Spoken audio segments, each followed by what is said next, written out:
قلبي دوما يغمرني من فيض ضياء آيات المولى تدفعني نحو العليا.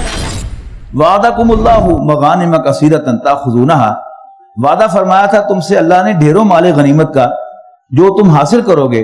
فعجل لکم ہذہ، سو اس نے فوری طور پر عطا کر دیا تمہیں یہ فتح، یعنی صلح حدیبیہ. وکف ایدی الناس عنکم، اور لوگوں کے ہاتھ تم سے روک لیے.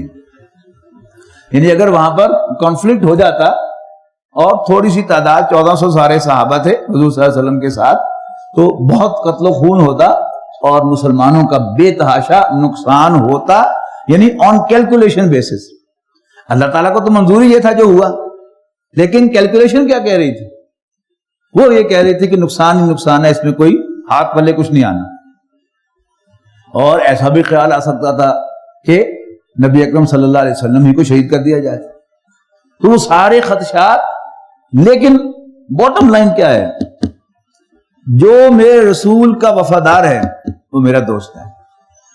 اور صحابہ کرام نے جو رسول اللہ صلی اللہ علیہ وسلم کے ہاتھ پر بیعت کی تو آپ سے وفاداری کا ثبوت دیا، یعنی ان بریف.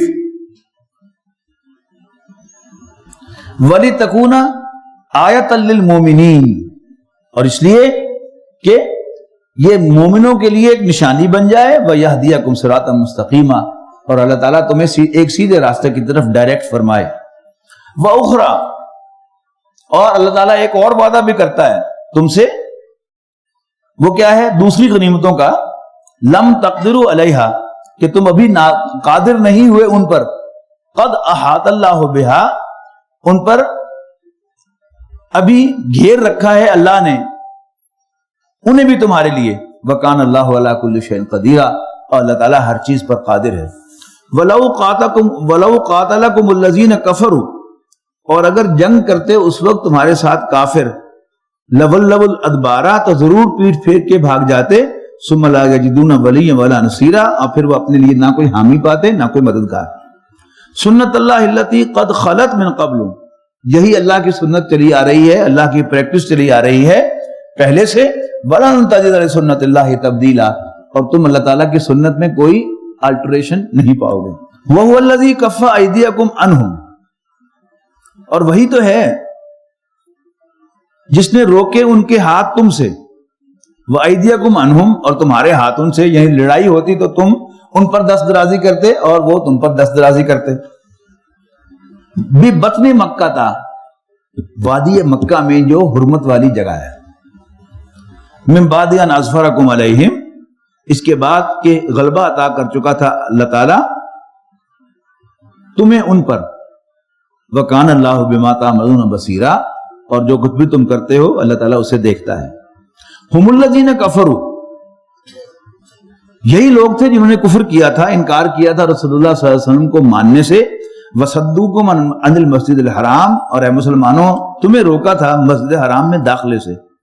والہدی معکوفا، اور قربانی کے جانوروں کو روکا تھا مکہ مکرمہ تک پہنچنے سے تاکہ وہاں ذبح کیے جا سکیں. ان یبلغ محلہ ولولا رجال مومنون ونساء مومنات، اور اگر مکہ مکرمہ میں کچھ مومن مرد اور کچھ مومن عورتیں نہ ہوتی، لم تعلموہم، جنہیں تمہیں نہیں جانتے تھے، ان تطؤوہم، تو اندیشہ تھا کہ تم انہیں پامال کر دیتے.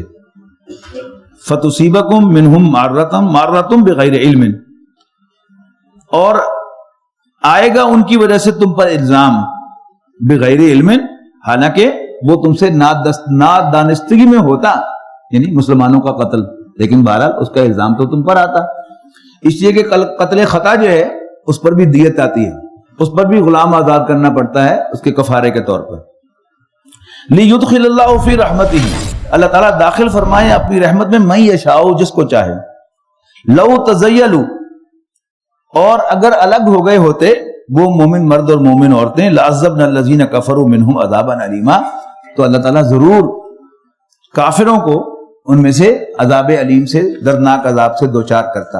اذ جعل الذین کفروا فی قلوبہم الحمیۃ الجاہلیہ، چنانچہ جب پیدا کر لیا کافروں نے اپنے دلوں میں تعصب یعنی جاہلانہ تعصب، فانزل اللہ سکینتہ، تو اللہ تعالیٰ نے نازل فرمائی ان پر سکینت، تو اللہ تعالیٰ نے نازل فرمائی اپنی سکینت اللہ رسول ہی اپنے پیغمبر صلی اللہ علیہ وسلم پر، وعلی المؤمنین اور مومنوں پر، وَأَلْزَمَهُمْ كَلِمَةَ التَّقْوَىٰ اور پابند رکھا انہیں تقوی کی بات کا، وَكَانُوا أَحَقَّ بِهَا اور وہ اس کے زیادہ حقدار بھی تھے، وَأَهْلَهَا اور اس کے اہل بھی۔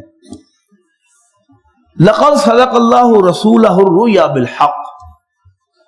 اچھا، اب وہ جو خواب تھا رسول اللہ صلی اللہ علیہ وسلم کا، جو خواب تو سچا تھا، میں نے کل بھی عرض کیا تھا، لیکن چونکہ خواب میں پیچھے کیلنڈر نہیں ہوتا، لہذا حضور صلی اللہ علیہ وسلم کو اللہ تعالیٰ ہی نے دل میں یہ ڈالی کہ یہ اسی سال ہونا ہے، اور اللہ تعالیٰ آپ کو وہاں لے جانا چاہتا تھا مسلمانوں کے ساتھ، وہ لے گیا اور یہ صلح کروا لی۔ اب اس کی طرف اشارہ ہے، لقد صدق اللہ رسولہ الرؤیا، فی الواقع سچا خواب دکھایا تھا اللہ تعالیٰ نے اپنے رسول کو، لا تدخلن المسجد الحرام، اے مسلمانوں تم لازماً داخل ہو کر رہو گے مسجد حرام میں انشاءاللہ اللہ کے حکم سے، آمینین پورے امن کے ساتھ، محلقین رؤوسکم اپنے سروں کو مڈاتے ہوئے، ومقصرین یا ترشواتے ہوئے، لا تخافون جبکہ تمہیں کسی کا خوف نہ ہوگا۔ اب اگلے سال یہ خواب پورا ہوا، یعنی صلح حدیبیہ میں چونکہ انہوں نے کہا تھا جی اگلے سال آپ آئیں گے، صرف 2 یا 3 دن یہاں پر قیام کریں گے اور صرف ایک تلوار جو ہے وہ آپ کے پاس ہوگی، ہم پہاڑوں میں چلے جائیں گے اس لیے کہ ہم برداشت نہیں کر سکتے کہ تم ہمارے سامنے جو ہے وہ خانہ کعبہ کا طواف کرو۔ ایسا ہی ہوا، وہ پہاڑوں پر چلے گئے اور نبی اکرم صلی اللہ علیہ وسلم نے صحابہ کرام کے ساتھ طواف کیا، اور نبی اکرم صلی اللہ علیہ وسلم کا وہ خواب جو ہے وہ حقیقت بنا۔ لَتَدْخُلُنَّ الْمَسْجِدَ الْحَرَامَ إِنشَاءَ آمِنِينَ مُحَلِّقِينَ رُؤُوسَكُمْ وَمُقَصِّرِينَ لَا تَخَافُونَ فَعَلِمَ مَا لَمْ تَعْلَمُوا، بس جو تم نہیں جانتے تھے اللہ تعالیٰ جانتا تھا۔ فَجَعَلَ مِن دُونِ ذَلِكَ فَتْحًا قَرِيبًا، اور یعنی اس خواب کے سچے ہونے سے پہلے پہلے اللہ تعالیٰ نے تمہیں ایک اور قریبی فتح بھی عطا فرما دی، یہ وہی صلح فتح خیبر ہے۔ هو الذی ارسل رسولہ بالہدی، اب ہم کئی صورتوں میں انبیاء کرام کے تذکرے پڑھ آئے ہیں، سورۃ الاعراف میں، سورہ ہود میں، پھر سورہ شعراء میں زیادہ تفصیل کے ساتھ، اور باقی صورتوں میں ریفرنس کل بھی آیا، ریفرنس قوم عاد کا ذکر آیا، قوم نوح کا ذکر آیا، لیکن جو صورتیں میں نے آپ کو گنوائی ہیں ان میں باقاعدہ ان پیغمبروں کی دعوت کا بھی ذکر ہے کہ نبی اکرم صلی اللہ علیہ وسلم کو اللہ تعالیٰ نے جو مشن دے کر بھیجا گیا تھا وہ مشن بہت اعلیٰ تھا اس مشن کے مقابلے میں جو پچھلے انبیاء کرام کو حضرت موسیٰ علیہ السلام سے پہلے دیا گیا تھا۔ حضرت موسیٰ علیہ السلام کو پہلی شریعت عطا کی گئی، لہذا ان سے بھی تقاضا کیا گیا اس شریعت کو نافذ کرنے کے لیے اپنے ہوم لینڈ کو فتح کرو اور وہاں پر اللہ کا دین قائم کرو، اور رسول اللہ صلی اللہ علیہ وسلم کو دوسری شریعت عطا کی گئی۔ کل ہم نے سورہ شورى میں پڑھا تھا نا، کہ پرسوں پڑھا تھا کہ اللہ تعالیٰ نے رسول اللہ صلی اللہ علیہ وسلم کو ایک اور شریعت عطا فرمائی، تقاضا پھر وہی ہے کہ اب تم بھی اپنی ہوم لینڈ کو فتح کرو گے۔ حضرت موسیٰ علیہ السلام کا بنی اسرائیل کا اصل ہوم لینڈ کون سا تھا؟ فلسطین، اور نبی اکرم صلی اللہ علیہ وسلم کا اصل ہوم لینڈ مکہ مکرمہ، اور یہ دونوں جو ہیں یہ اپنے اپنے علاقے کے کیپٹلز ہیں، یعنی مشرق وسطی جو سارا علاقہ ہے فلسطین کے ارد گرد، اس کا کیپٹل جو ہے وہ فلسطین ہے، یعنی کیوں مر رہا ہے اسرائیل اس کے لیے، اور کیوں جو ہے وہ اتنے زیادہ جذباتی ہیں اس کے کیا نام اس کا فلسطینی اپنے اس گھر کے لیے، کہ اس لیے کہ وہ کیپٹل ہے، اس میں جو اللہ تعالیٰ کی برکتیں ہیں وہ بھی برکت کی جگہ ہے اور خانہ کعبہ بھی برکت کی جگہ ہے۔ تو حضرت موسیٰ کی قوم سے بھی تقاضا کیا کہ اپنے ہوم لینڈ کو فتح کرو، اور رسول اللہ صلی اللہ علیہ وسلم سے بھی یہی تقاضا کیا کہ اپنی ہوم لینڈ کو فتح کرو۔ اچھا، اب ان کی تعلیمات کا خلاصہ کیا تھا؟ اے میری قوم، اللہ کی بندگی کرو، اللہ تعالیٰ کے سوا کوئی تمہاری عبادت کے لائق نہیں ہے، میں تمہاری طرف بھیجا ہوا اللہ تعالیٰ کا ٹرسٹ وردی پیغمبر ہوں، بس میرا کہنا مانو، اللہ سے ڈرو اور میرا کہنا مانو، میں تم سے کوئی اجرت نہیں مانگتا، میری اجرت رب العالمین کے ذمہ ہے۔ یعنی جن رسولوں کا بار بار ذکر آیا ہے ان پانچوں کے پانچوں کی ابتدائی دعوت یہی تھی. پہلے 3 کی دعوت یہاں ختم ہو جاتی تھی اور اس کے بعد حضرت لوط علیہ السلام، حضرت شعیب علیہ السلام وہ اس دعوت میں ایڈیشن کرتے تھے. لیکن اس طرح کا کوئی اور کلمہ یا اس کے قریب قریب کا بھی کوئی کلمہ کسی اور رسول کے لیے نہیں ہے.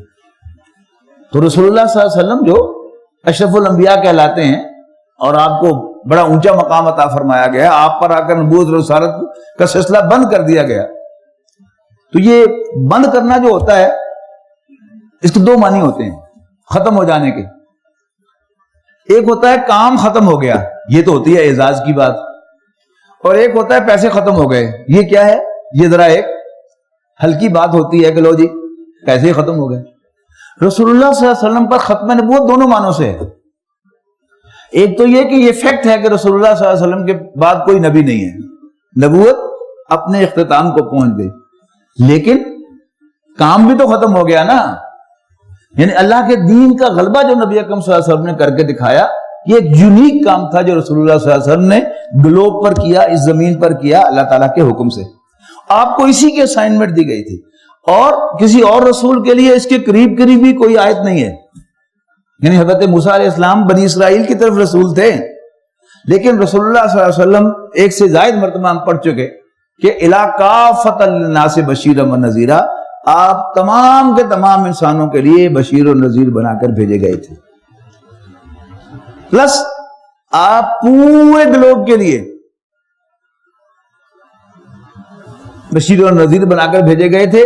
تو آپ کی رسالت جو ہے نمبر 1 وہ قیامت تک ہے، اور نمبر 2 آپ کی رسالت یونیورسل ہے، صرف اہل عرب کے لیے نہیں ہے، صرف مکے والوں کے لیے نہیں ہے، آخرین بھی ان میں شامل ہیں. انشاءاللہ ہم سورہ جمعہ کے اندر جا کر یہ بحث پڑھیں گے کہ اولین اور آخرین کا کیا تصور ہے. تو رسول اللہ صلی اللہ علیہ وسلم کے لیے یہ ٹکڑا جو ہے اس آیت کا، یہ 3 دفعہ آیا ہے قرآن مجید میں. ایک دفعہ ہم سورہ توبہ میں پڑھ کے آئے ہیں، دوسری دفعہ اب آ رہا ہے، اور پھر 28ویں پارے میں سورہ صف کی مرکزی آیت کی حیثیت سے آئے گا هو الذی ارسل رسولہ بالہدی ودین الحق.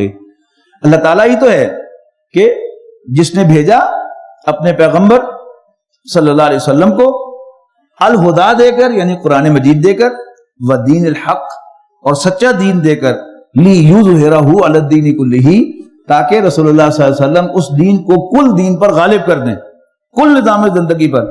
وَكَفَى بِاللَّهِ شَهِيدًا، اور اللہ تعالیٰ کافی ہے اس حقیقت پر گواہ. جو باقی دونوں صورتیں ہیں اس میں جو آخری ٹکڑا ہے وہ ہے وَلَوْ كَرِهَ الْمُشْرِكُونَ، خواہ یہ بات مشرکوں کو کتنی ہی ناگوار گزرے، ان کے پیٹ میں مڑوڑ اٹھے، یا ان کے پیٹ میں درد ہو، یا ان کو مرچیں لگیں، یا ان کا دل گھبرائے. ڈسپائٹ آل دس، نبی اکرم صلی اللہ علیہ وسلم اللہ کا دین کو غالب کرنے کے لیے بھیجے گئے ہیں، اور یہاں کہہ دیا اس کے لیے اللہ تعالیٰ کافی ہے گواہ. اور بعض مترجمین نے ترجمہ یہاں پر کیا، گواہ نہیں کیا، شہید کا مددگار کیا ہے، کہ اللہ تعالیٰ جو ہے وہ اس معاملے میں مددگار ہے رسول اللہ صلی اللہ علیہ وسلم کا. اچھا، اب جو پہلی شریعت حضرت موسیٰ علیہ السلام کو دی گئی اور تقاضا کیا گیا کہ اس شریعت کو نافذ کرو فلسطین کو فتح کر کے، حضرت موسیٰ علیہ السلام نے قوم سے تقاضا کیا کہ بھائی اب تمہیں جنگ کرنی ہے اور اس شہر کو فتح کرنا ہے. لیکن بنی اسرائیل نے کوڑا انکار کر دیا. اذهب انت وربک فقاتلا انا ہاہنا قاعدون، موسیٰ آپ جائیں اور آپ کا رب جائے، آپ جا کے لڑیں، ہم یہاں بیٹھیں، جب شہر فتح ہو جائے تو ہمیں بتا دیجئے، ہم تشریف لے آئیں گے اندر. نتیجہ کیا نکلا؟ حضرت موسیٰ علیہ السلام اتنے جلیل القدر پیغمبر ہونے کے باوجود بد دل ہوئے اپنی قوم سے. انہوں نے دعا کی کہ ففرق بیننا و بین القوم الفاسقین، اے اللہ ہمارے اور اس نافرمان قوم کے درمیان جدائی ڈال دے. مجھے اپنے آپ پر اپنے بھائی ہارون پر اختیار ہے، ہم حاضر ہیں، لیکن یہ جو نافرمان قوم ہے اس کی اور ہمارے درمیان جدائی ڈال دے. تو لہٰذا اسی صحرا میں حضرت موسیٰ کا بھی وصال ہوا، حضرت ہارون کا بھی وصال ہوا. 40 سال تک وہ قوم صحرا میں بھٹکتی رہی. اور وہ جو اقبال نے کہا تھا کہ فطرت کے تقاضوں کی کرتا ہے نگہبانی، یا بندہ صحرائی یا مرد کوہستانی. یہ پلینز کے لوگ جو ہیں اور ایئر کنڈیشن میں بیٹھنے والے، یہ کیا جہاد کریں گے، کیا لڑیں گے اللہ کے راستے میں. ابھی ایک گفتگو ہو رہی تھی ایک دوست کے ساتھ, تو کہہ رہے تھے کہ جی سارا مہینہ ہی رمضان کا اعتکاف ہونا چاہیے کہ یہاں تو پتہ ہی نہیں باہر کتنی گرمی پڑ رہی, تو ہم نے جہاد کیا خاک کرنا ہے.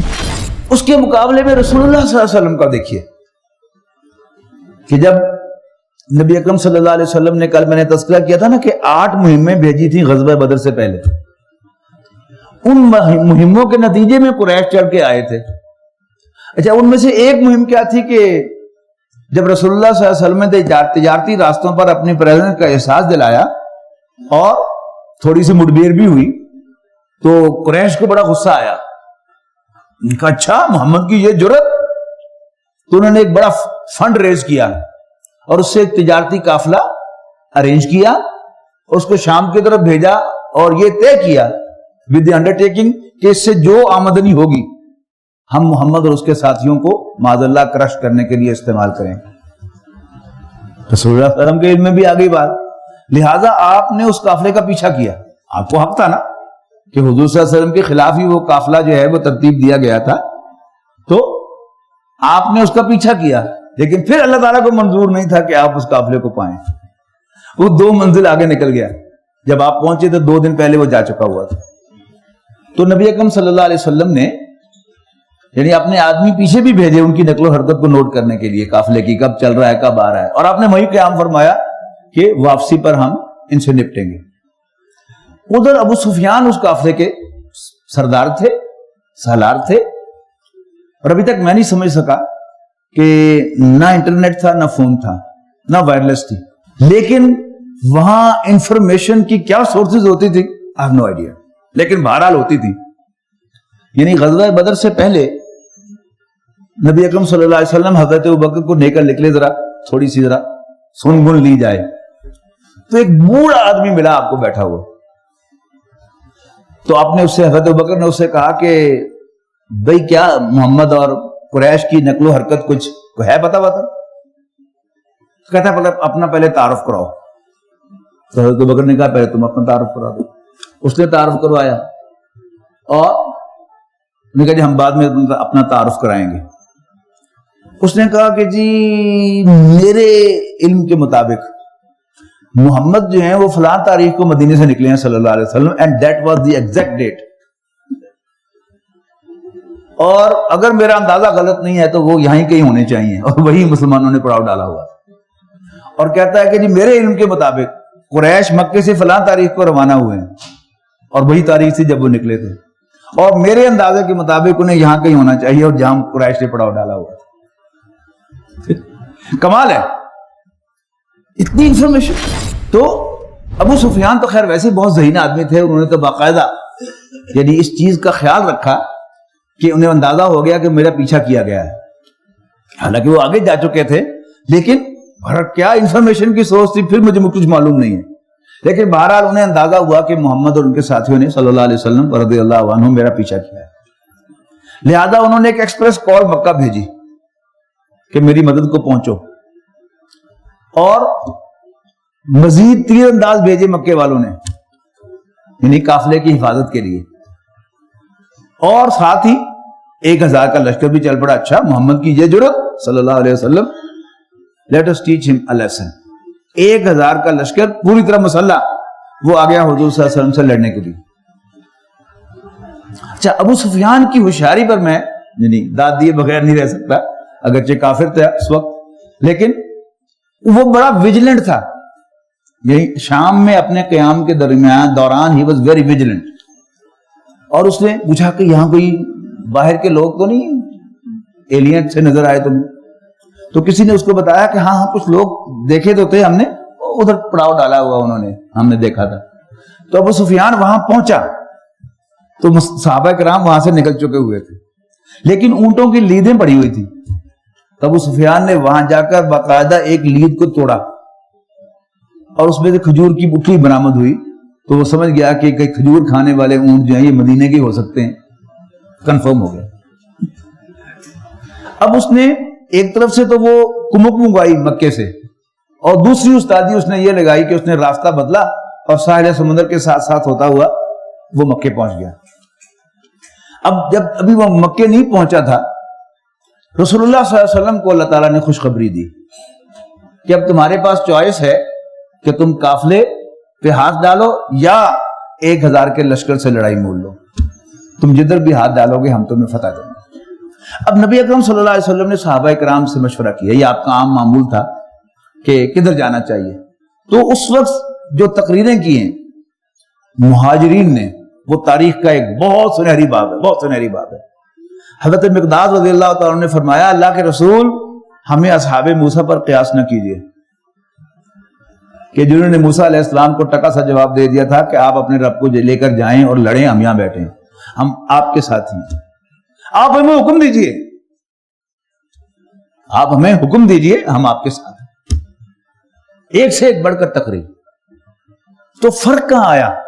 حضرت موسیٰ علیہ السلام بھی اللہ تعالیٰ کے انتہائی جلیل القدر پیغمبر تھے۔ میں آپ کو بار بار نوٹ کرا چکا ہوں کہ قرآن مجید میں سب سے زیادہ تذکرہ، تقریباً قرآن مجید کا 1/10 حصہ جو ہے حضرت موسیٰ کے تذکرے پر مشتمل ہے۔ He was so great a messenger۔ لیکن اچیومنٹ نہیں ہوئی ان کو۔ کیوں نہیں ہوئی؟ ان کے ساتھیوں نے ان کا ساتھ نہیں دیا۔ رسول اللہ صلی اللہ علیہ وسلم بھی اللہ تعالیٰ کے پیغمبر ہیں، مدد وہاں بھی آنی تھی، مدد یہاں بھی آنی تھی، لیکن رسول اللہ صلی اللہ علیہ وسلم کے ساتھیوں نے آپ کا ساتھ دیا۔ جہاں حضور کا پسینہ گرا انہوں نے اپنا خون بہایا، آپ کے چشم و ابرو کے اشارے پر، صرف حکم پر نہیں، چشم و ابرو کے اشارے پر اپنی گردنیں کٹوا دی، تو اللہ کا دین غالب ہو گیا۔ تو what's the difference؟ ڈفرنس صحابہ کا ہے۔ حضرت موسیٰ بھی جلیل القدر پیغمبر، رسول اللہ صلی اللہ علیہ وسلم بھی جلیل القدر پیغمبر۔ فرق کیا ہے؟ حضرت موسیٰ علیہ السلام کے ساتھی کمزور نکلے اور رسول اللہ صلی اللہ علیہ وسلم کے ساتھی مستقیم استقامت والے نکلے، اور انہیں رسول اللہ صلی اللہ علیہ وسلم کو سکون دیا۔ اب ان کا تذکرہ ہو رہا ہے۔ هو الذی ارسل رسولہ بالہدی ودین الحق لیظہرہ علی الدین کلہ وکفی باللہ شہیدا محمد الرسول اللہ صلی اللہ علیہ وسلم۔ حضرت محمد صلی اللہ علیہ وسلم اللہ کے رسول ہیں۔ والذین معہ، اور وہ لوگ جو ان کے ساتھ ہیں، اشداء علی الکفار رحماء بینہم، یہ کافروں پر بڑے سخت ہیں اور آپس میں بڑے رحم دل ہیں۔ یعنی ایک آئیڈیل جماعت کا یہی نقشہ ہوتا ہے، دشمن کے خلاف سٹرن اور اپنوں کے خلاف نرم۔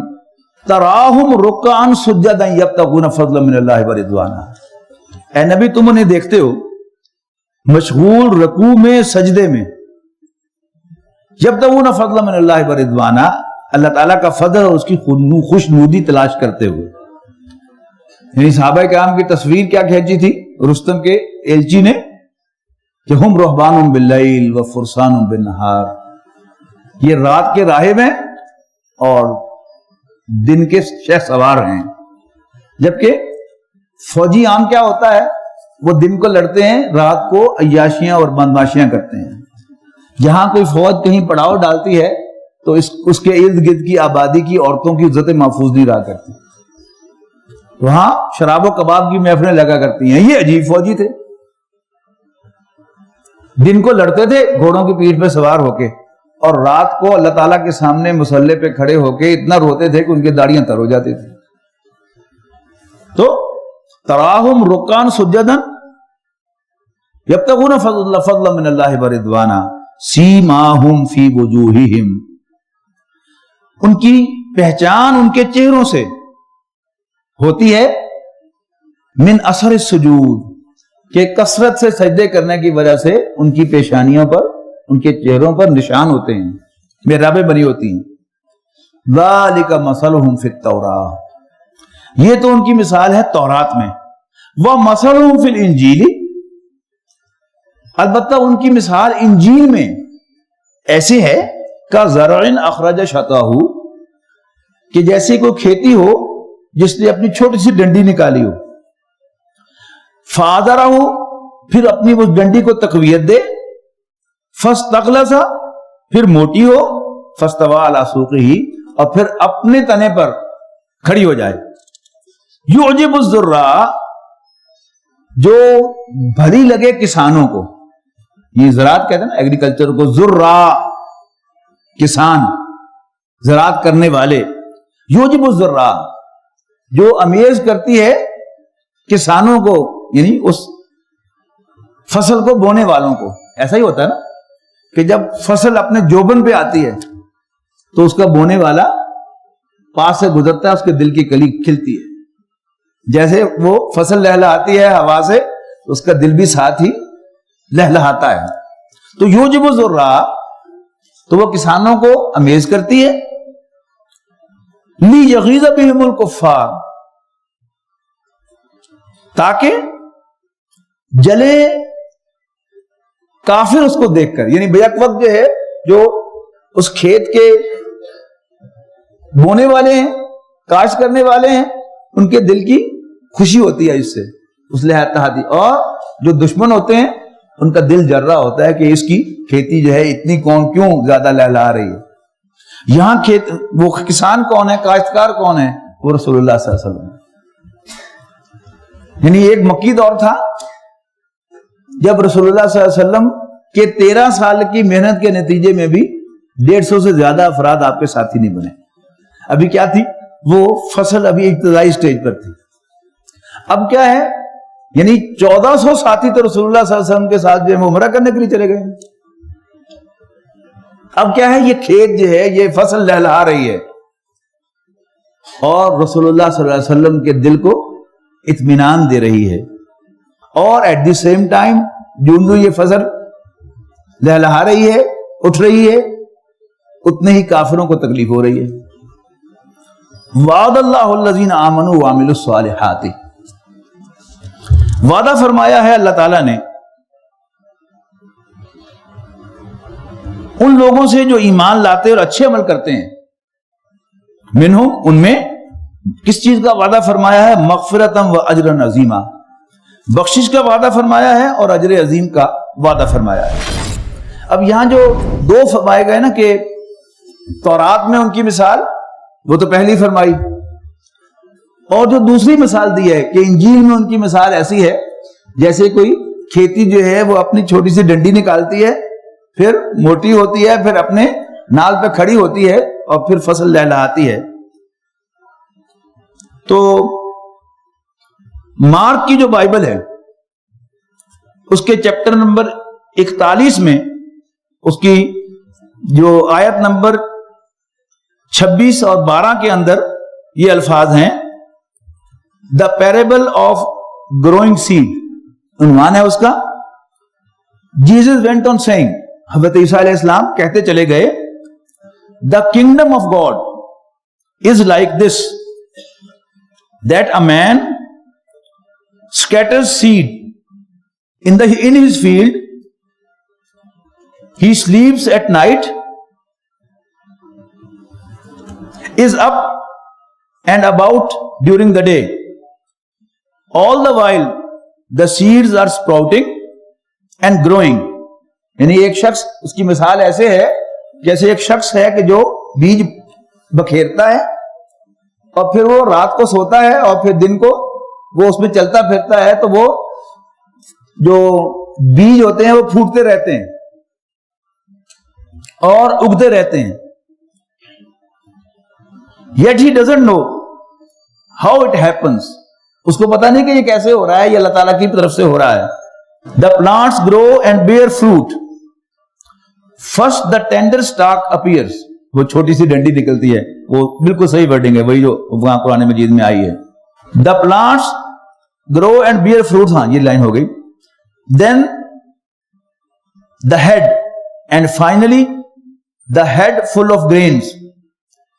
When the grain is ripe, the man starts cutting it with his sickle, اپنی دانتی سے اس کو کاٹنا شروع کر دیتا ہے. تو یہ ساری کی ساری مثال جو ہے یہ باقاعدہ جیسے قرآن مجید میں ڈسکرائب ہوئی ہے, وہ جو آج بائبل ہے اس وقت بھی اس کے اندر بھی موجود ہے. یعنی بہت کچھ انہوں نے کھرچ لیا, رسول اللہ صلی اللہ علیہ وسلم کا تذکرہ اور صحابہ کا تذکرہ, لیکن آج تک بھی بائبل کے اندر یہ سارے کے سارے تذکرے وہ موجود ہیں. اصل میں ان کو پہلے اندازہ نہ ہوا رسول اللہ صلی اللہ علیہ وسلم کی تشریف آوری سے پہلے کہ یہ ذکر بھی شاید رسول اللہ صلی اللہ علیہ وسلم کا ہے, ورنہ وہ شاید یہ چیزیں بھی غائب کر دیتے اس میں سے.